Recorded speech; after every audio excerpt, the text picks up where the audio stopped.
महात्मा बुद्ध एक गांव में ठहरे हुए थे।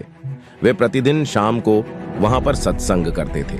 भक्तों की भीड़ होती थी क्योंकि उनके प्रवचनों से जीवन को सही दिशा बोध प्राप्त होता था। बुद्ध की वाणी में गजब का जादू था। उनके शब्द श्रोता के दिल में उतर जाते थे।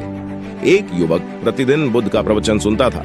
एक दिन जब प्रवचन समाप्त हो गए तो वह बुद्ध के पास गया और बोला, महाराज, मैं काफी दिनों से आपके प्रवचन सुन रहा हूं, किंतु यहां से जाने के बाद मैं अपने गृहस्थ जीवन में वैसा सदाचरण नहीं कर पाता जैसा यहां से सुनकर जाता हूं।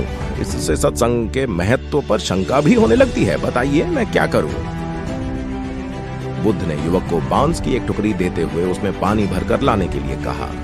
युवक टोकरी में जल भरने में असफल रहा। बुद्ध ने यह कार्य निरंतर जारी रखने के लिए कहा। युवक प्रतिदिन टोकरी में जल भरने का प्रयास करता, किंतु सफल नहीं हो पाता। कुछ दिनों बाद बुद्ध ने उससे पूछा, इतने दिनों से टोकरी में लगातार जल डालने से क्या टोकरी में कोई फर्क नजर आया? युवक बोला, एक फर्क जरूर नजर आया है।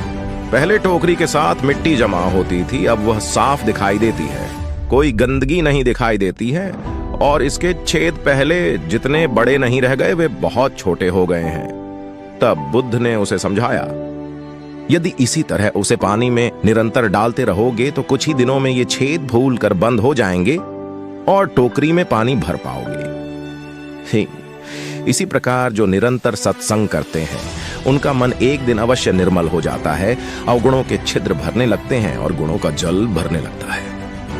युवक ने बुद्ध से अपनी समस्या का समाधान पा लिया। निरंतर सत्संग से दुर्जन भी सज्जन हो जाते हैं, क्योंकि महापुरुषों की पवित्र वाणी उनके मानसिक विकारों को दूर कर उनमें सद्विचारों का आलोक प्रसारित कर देती है।